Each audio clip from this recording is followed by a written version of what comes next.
One. Welcome back for the final time this season to Hoops HD, everybody. This is our Hoops HD 2024-2025 season wrap-up show. I'm your host, Chad Sherwood. Got Matt Sikowski and Joby Forson up here, John Titel, and David Griggs, who did not get out of Well, the puppet bunker down below.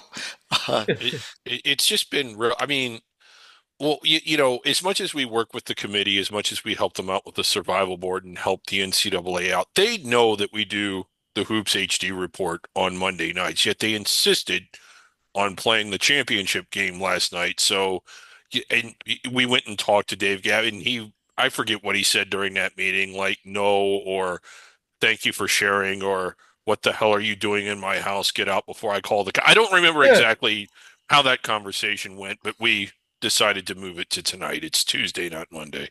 it's Tuesday, and I'll start with the bad news for you, Griggs. We were running a Hoops HD Beat the Puppet Bracket Challenge. It's up there on the website. You can I link over to won. the site there. The final standings in Puppets expert picks came in. Oh, there it is, way, way down at the bottom, 20th place. Uh, Well, that's I that's came only in because fifth, so I teams kicked your cheated. ass only. The Hoops HD staff bracket we did came in eighth. The one we did on the show. And congrats to somebody named SJ's to eight. I don't think that's any of us, but whoever you are out there, shoot us a message on X or Blue Sky, a direct message, and we'll give you your proper shout outs if you want them. But SJ's to eight, congratulations, you won the Beat the Puppet Bracket Challenge. But He can get That a that printout was of the my new alias. That was my alias. So you can go ahead and let me out. Chad. He can get a printout of the new Hoops HD logo. yes, you can get a Yeah. printout of Mailed the new Hoops HD Signed. logo. Chad will sign it for you. I'll sign it You know, for you. yeah. It is coming postage due, though. We don't have enough money for a stamp, to unfortunately. Let's talk about the Final Four, the games. I'll throw them up here on the screen. Uh, I got to say, for all the disappointment that we had with games that just weren't exciting, weren't close throughout most of the tournament, we finally had it this weekend with three great games, quite Yeah. honestly. Uh, and let's start on the left-hand side of the screen there with the Auburn Florida game. Florida's win over Auburn in the first of the it was the first semifinal. Yeah, Matt, let me ask you about that game first of all. If the Gators getting to the championship game on that Yeah, opener. that's a fun, high tempo game. Some good shooting, some sloppy play toward the end. But if Florida came back from down eight at the half and very strong second half, of what they basically did the entire tournament. And then another example of that Saturday night to open up the festivities and that. And Walter Clayton, the back-to-back 30-point games in the Elite Eight in the Final Four, puts him in rarefied air. Yeah, and Joby, they ended up taking on Houston after Houston looked dead against Duke, and then Duke just the last few minutes, the last 10 minutes or so of that game, maybe 5 minutes of that game, just stopped playing. I don't know what happened. Well, Shire clearly doesn't practice inbound plays. I mean, my goodness. Yeah, there was a lot of, I think there's been a lot of analysis on this, and I can't disagree with the fact that Duke didn't have a close game all year.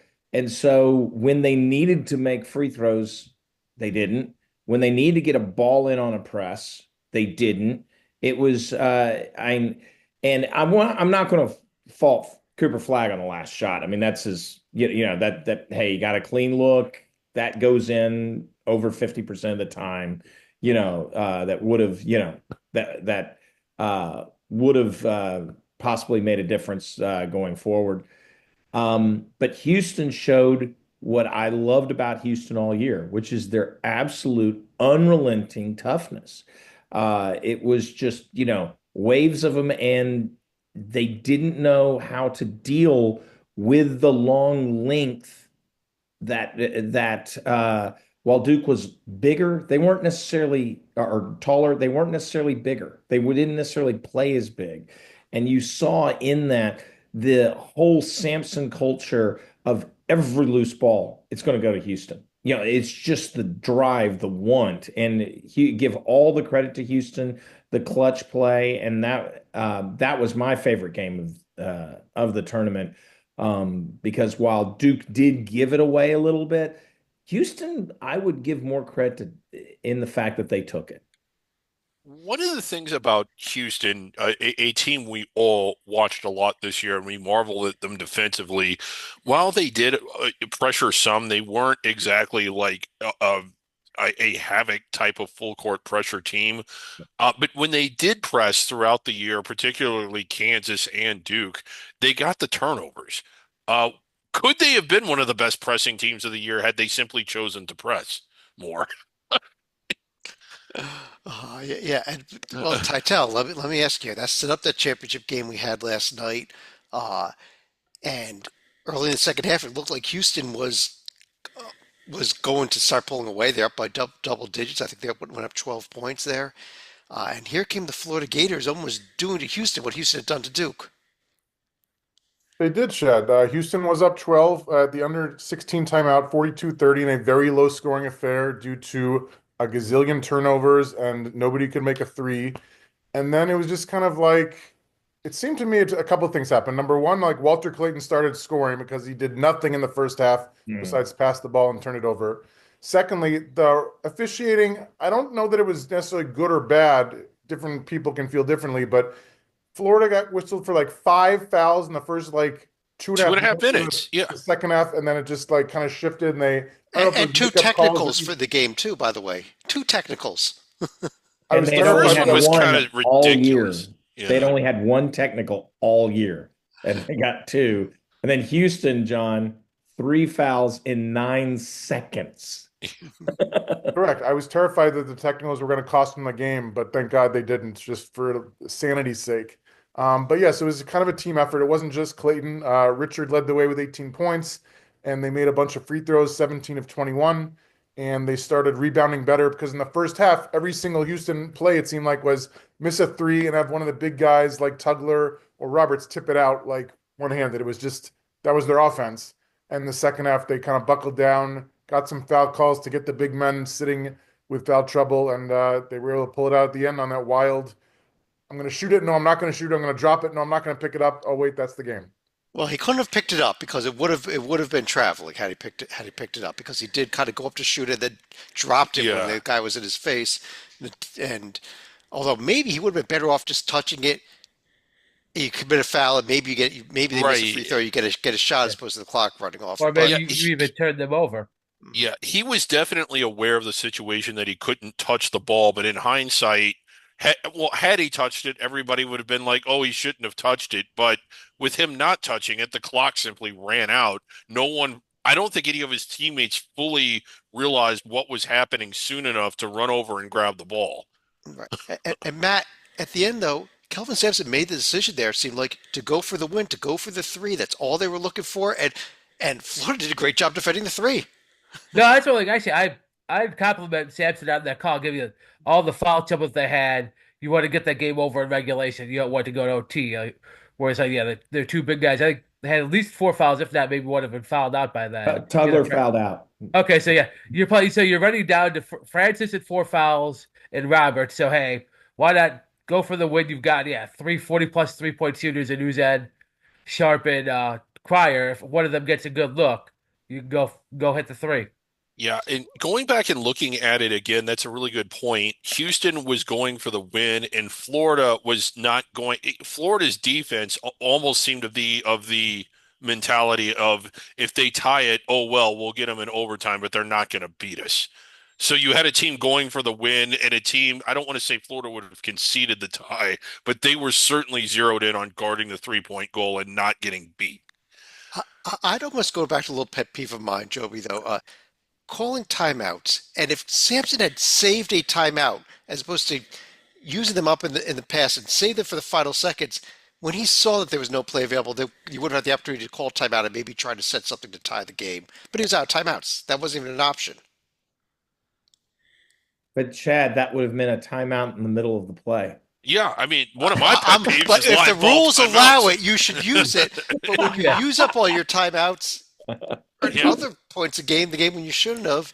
No, No, I I get am you. absolutely with Chad on this, by the way, that we need to get rid of live ball timeouts yeah, in that's a basketball. discussion for another day. But while the rules Yeah. available, he didn't have the chance to do that timeout Yeah, he he used them didn't up. have a chance. The shame is, he he clearly took a chance when Cryer didn't have the initial look. There was it was clear that he had trust in Sharp. He had trust in Sharp in the previous possession when Sharp unfortunately dribbled off his knee. And Florida, to their credit, rotated beautifully.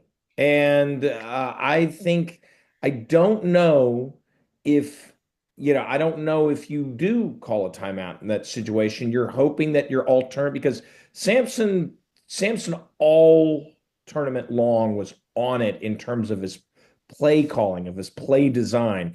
I actually think he had a play design for that as the alternative out. And when it was cut off, hats off to Florida more than a mistake to Houston.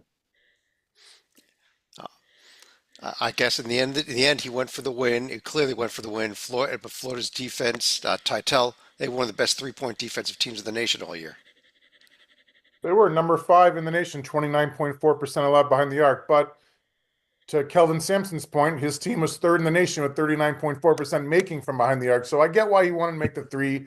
And I also get why it's your pet peeve. But Chad, I don't know that I want to second guess Kelvin Sampson. Like, I know he hasn't won a title, but he's won everything except a title, right?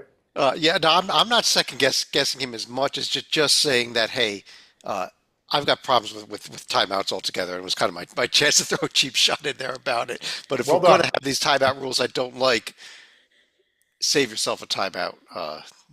Find a way to do it. Well, and they did have a wasted timeout, in my opinion, in the middle of the half that I actually thought, wait a minute, why are they going 16 seconds before the under? I think it was the under 12. Exactly. It was like, and it wasn't like in the post, it wasn't like Florida was in the midst of the huge run. I do think, and John pointed this out, after the second, after the second technical, which was just a boneheaded play, a well-earned technical, spiking the ball. It did seem that the officials got all of a sudden squeezed a lot tighter on Houston's the hand checking, the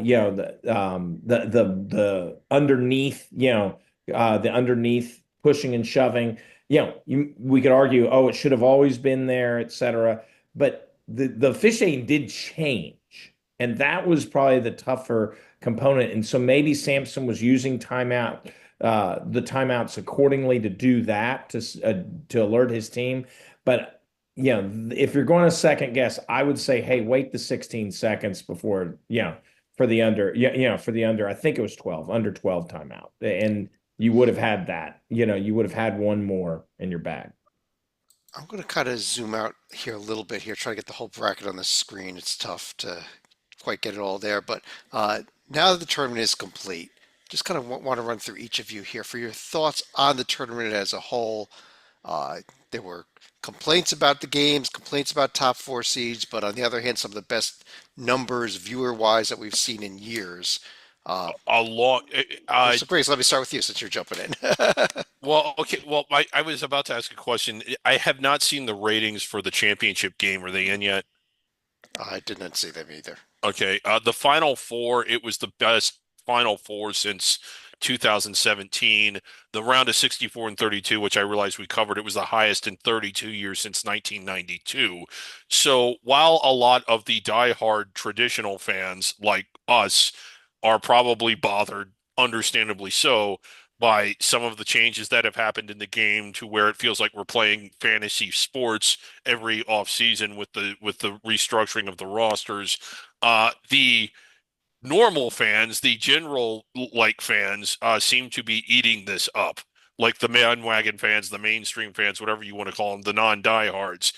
The sport is thriving as much as ever. So that's one of the thoughts on it. And while it was more chalky than some of the tournaments we've seen in recent years, uh, we have seen things in recent years that we were seeing more often than what we were probably 6 or 7 years prior. Loyola getting to the Final Four, Florida Atlantic getting to the Final Four. I want to say it was St. Peter's getting to the Elite Eight. I mean, I just remember when Gonzaga made that first deep Elite Eight run in 98, 99, I think it was. It blew everybody's mind that could happen. And then it started to happen every year, and teams went even further. So it isn't as if we've not had chalky tournaments at any point before. And I don't know if you can really say that this is the direction it's going, or if it was just sort of a little bit of an aberration. We follow under the radar pretty closely. Some of those teams are pretty good. The teams that were good this year, Drake in particular, I mean, they were off the radar back in October. We were zeroing in on teams like McNeese and Grand Canyon that just didn't really come to fruition. So, while it was chalky and while there weren't a lot of really exciting games, minus the Alabama State play-in game and then the three Final Four games, popularity wise, this tournament was a roaring success. There's a few other good games in there. I wouldn't say but there Yeah. weren't as many. But Matt, what do you think? What was your thoughts of the tournament as a whole? Well, I think, yeah, some of these favorites of that, now that you get these fifth and sixth year COVID players out, I think it's going to help the equity a little bit. Now, with that IL and that, it's some of these mid majors, you're going to probably lose your best players to a power conference team now. But I think it'll be a little bit, maybe a little less of that and more. Yeah, once you get the fifth and sixth year players out, and that these teams that are wholly transfer reliant might be in a little trouble when you're trying to build an entire roster. And I guess the numbers are still there, but maybe not the quality of player. Okay, Titel, what about you? I think I'm gonna have a few memories from this tournament. One is how chalky it was. Legendarily so. Like it's very rare. I think only once ever with all four one seeds making it. Secondly, I'll remember the SEC getting 14 bids and not just having a bunch of first round flameouts, but as you can see on the screen, Auburn, Florida, Tennessee, Alabama, like we had a legit shot at an all SEC Final Four. I don't think it'll ever happen, but the fact that it's even in play is amazing. And then on a personal level, it was great. I got to go to the South region and see all these power conference teams going at it. And I got to stay up till the crack of dawn watching Arizona beat Oregon. Um, those are some of my memories from this year. Joey, how about you? Any thoughts on this tournament? No, I think I will echo what others said. Very chalky. And to follow up on Griggs's question, ratings are out. 18.2 million watched it. Yeah. That is the highest since 2019. So not, 25 years. Yeah. And remember, ratings are done by average viewership per minute, not the total number of people who tune in. So the better the game and the more exposure in 2019 was a pretty good game. I'm trying to remember who won. Oh yeah, Was that the No, Duke? it Was was that the Carolina year? The Duke year? What was that? yeah, that was Virginia, yeah. obviously, On yes. the that was heels the of year two. Virginia was down without the ball with less than 3 seconds to go three times and somehow won all Well, three times. a true stat is that in the final three games, Virginia was losing twice and tied with under a second to go. so, so that just as a point of privilege. But yes, the chalkiness of it. But you did have high quality, and what probably drove it was, yeah, you had house becoming household names and attractions like Cooper Flag. Clayton made himself a name. Now I think Janai Broom in the semifinals. You did have some star power in this tournament, and the star power came to play. Like I said, it is funny, the if Broom had been facing Flag in the final, we have had, hey, is this for the true player of Yeah. the year? I mean, it would have been a great matchup, and it still was a great matchup, even though neither got there. So They're coming up tomorrow night in the third place game, Joey. Yeah. Yeah, Ralph Sampson says hello. Yeah. So, but so as such, the star power does get that casual fan, as David points out. But I truly believe you've got to have, I would like to see a tournament with more upsets, with more. You don't need to have all the 14s beat the threes, but man, it'd be nice if you saw one 13 or higher, bring it down. In the fashion, here's Chad, a good game that was there. In the fashion, we saw Maryland pull off that amazing buzzer beater, because that was another pretty good game with Mr. Yes, Queen. that was one of those I was thinking of. Get that Absolutely. in. But anyway, fun tournament as always, but it's rarely not going to be when you have 63 different points and games to choose from watching it. We do like to at this time of year also give a shout out to all the champions out there. First of all, while we hate to do it because we know our friend Zach Singer is a UConn guy, Titel, we got to give a shout out to Gino winning his 5 millionth women's championship and the UConn Huskies women's team. All he does, Chad. I mean, and it's not just that he wins like 10 in a row. It's over such a long period of time against so many great coaches. And he beat, I believe, 3 1 seeds along the way to do it, which is something only my Wildcats did back in '97 on the men's side. So I do would not fire argue, Gino. I would argue it's only 2.5 because USC was without Juju Watkins, but yeah, but it was technically 3-1 Sure. seeds. Griggs, I'll throw this bracket up here. The NIT ended middle last week, Yeah. and this was one of the most, even though it wasn't the name brands we normally get, this was one of the most fun NITs I remember in a long time. This had a feel similar to the CIT when it first opened. It was a lot of predominantly under the radar schools, and the games were great. A lot of these teams and their fans were excited to be in it. The NIT is not the NCAA tournament. A lot of the times you go into it, or a lot of teams go into it wishing they were in another event, and they don't really bring it. There's just not a lot of electricity around it, at least not in the early rounds. But this one was pretty electric. And why we weren't covering it nearly as much as we were the NCAA tournament, every night on the chats, on the email, on the text messages, we're like, this is better. This is more exciting than what a lot of the NCAA tournament And games it have ends been. with an overtime 1-point Yeah. championship game between Chattanooga winning it over Irvine. Yeah, and in a beautifully executed play by Irvine where they did everything right except hit the layup. I mean, it was wow, what a tournament this was. Heartbreak for Irvine in that final play, but congrats to Chattanooga. A team that we liked out of the SoCon to maybe if they got in the NCAA tournament, maybe they could win a game. That's kind of what we're talking about. Yeah. But I think they'd rather take a championship home, honestly. Yeah, and I think that this goes to serve some of the under the radar teams that are worried about playing road bye games and starting off with a losing record. No one remembers, and you probably won't remember it either until I point this out, that Chattanooga started the season 0-3. They went out to the West Coast. They played USC, UCLA. I forget who all they played out there. But a lot of teams are hesitant to do that because they think it just sets a tone for the season that they'll never rebound from. They rebounded from it just fine. Matt, don't know if you saw any of it, but the Nebraska Cornhuskers cut down the nets and took them No a ton one of else cash, did either. too. No, I the definitely did not CBC. see any of it. Okay. Even being a Big East guy, having the Big East teams in it, no, it's an atrocity. Hey, and I ended up producing a fun IT, so hey, there you go. But Matt, no, I have no interest in the crowd, and I don't even think I'd watch Marquette play if it was in it. Okay, this event, what was Boise State doing? Because I thought it was all Big East, Big Ten, and Big 12. They didn't have enough teams that were They didn't have interested. enough teams. They had to pad it out with Boise State and George Washington and a few others. Yeah. This was, and not to take away from the effort of the players, as an event, this was a colossal tire fire. No one attended. You know how bad the ratings were? We didn't watch it. Yeah. I think one of the worst parts was the end of one of the games overlapped the first national semifinal.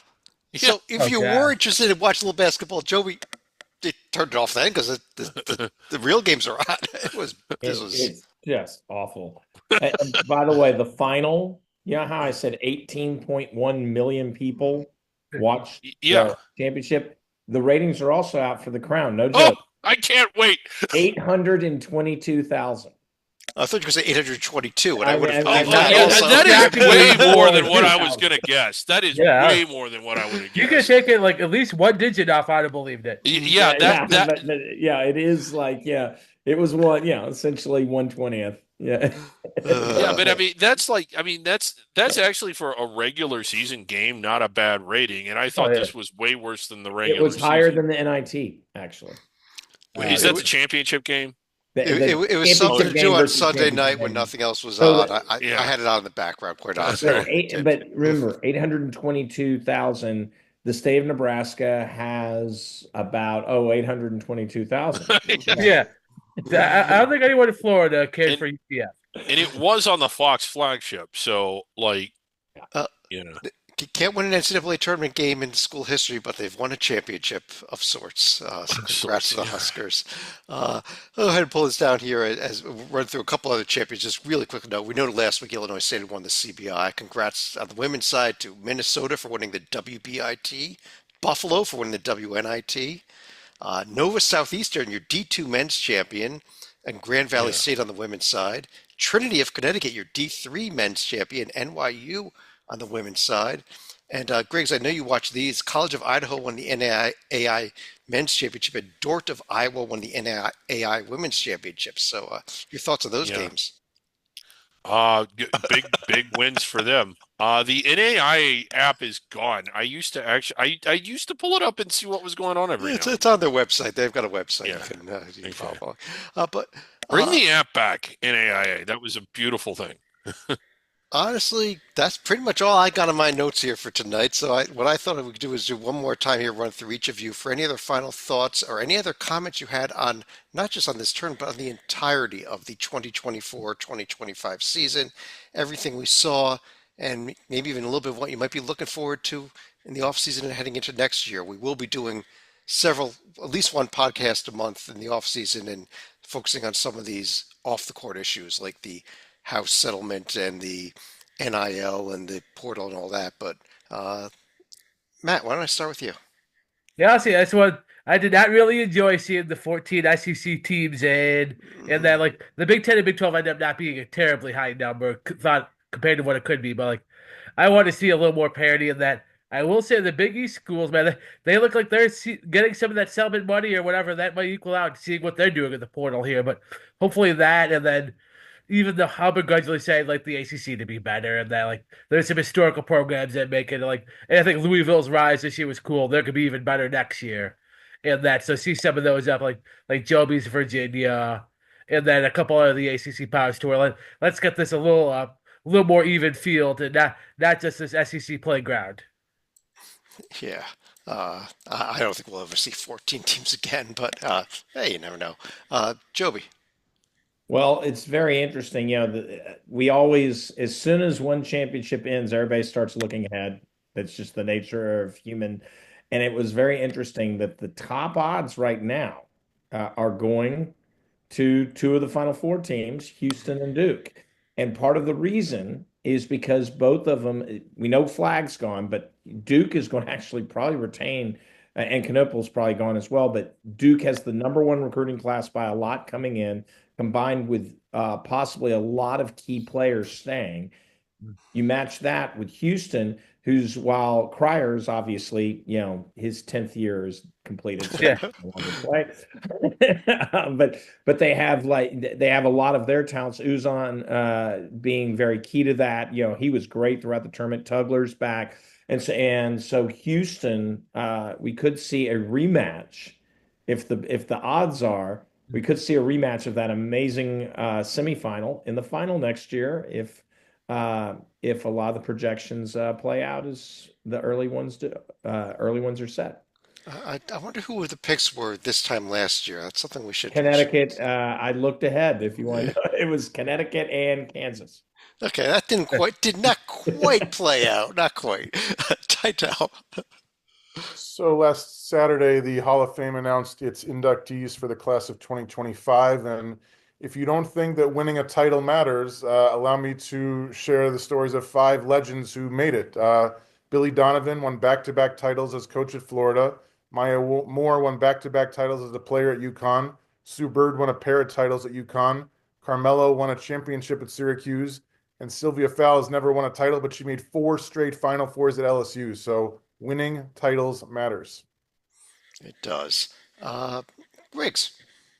Yeah, it's just kind of crazy to go back to 2018, when Houston was still sort of coming out of a long 30-year dry spell. I think that was the first year they had won any sort of NCAA tournament game at all since the Phi Slamma Jamma years. And that year, you might recall this, or you will when I say it. It looked like they were going to be heading to the Sweet 16, and I thought, oh man, it's going to be great to see them on that stage and see Houston basketball mean something again. And then Michigan hit a three-quarter shot, I think, to Yeah. knock them out by a point. And then Michigan, from that point, went all the way to become the national runners-up. So it's just I don't think people realize just how bad Houston was when Kelvin Sampson got there and how good he has made them. It's one of the better coaching jobs that anyone's done, in the last couple decades that I can remember. Baylor was another situation with Scott Drew, another phenomenal turnaround job. But he is one of the best. I know he hasn't won a title, but there's something to be said about turning a program that wasn't even good by under the radar standards into a national blue blood powerhouse program, and they're going to be back. I don't think that this is his last Final Four.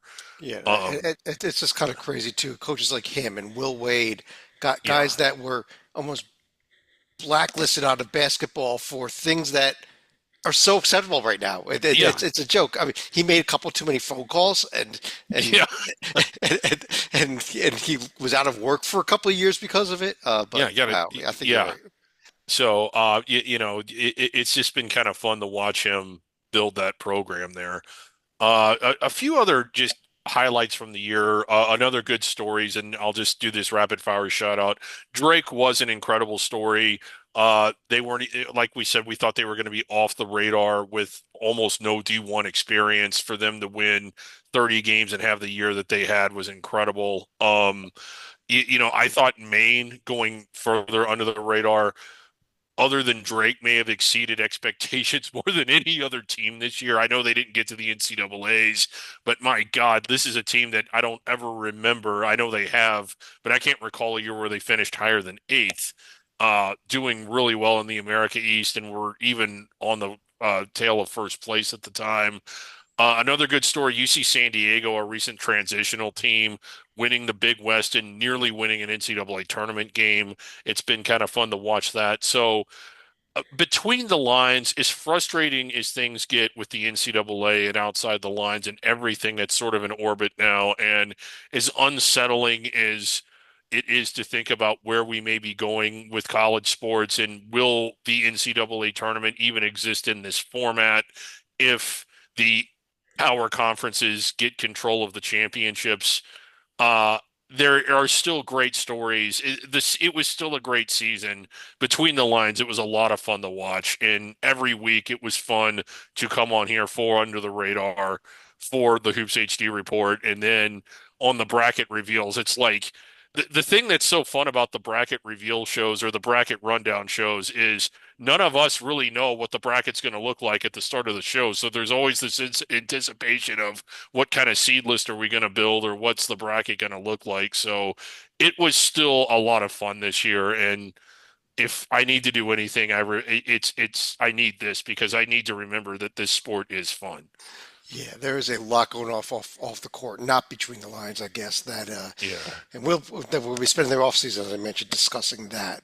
But at the moment, though, on behalf of Matt Zukowski, Joby Fortson, John Teitel, David Griggs, a shout out to all of our other colleagues who couldn't be here tonight, like John Slika, David Dorman, Rocco Miller from Redactor.org, Mike Chaw, Brian Black. I'm sure I forgot somebody. If I did, I sincerely apologize to whoever you are. I do want to thank you all for joining us not only tonight, but throughout the season. We'll be back probably sometime in mid-May for our first of our off-season podcasts. And of course, one last thing to throw up here on this screen is, now that Florida has won it, we are all ready to start talking about, as Joby mentioned, 2026, the Final Four, coming to Indianapolis next year. And that's what the goal is now, to take that championship. Thanks for joining us, everybody, and we will talk to you again real soon.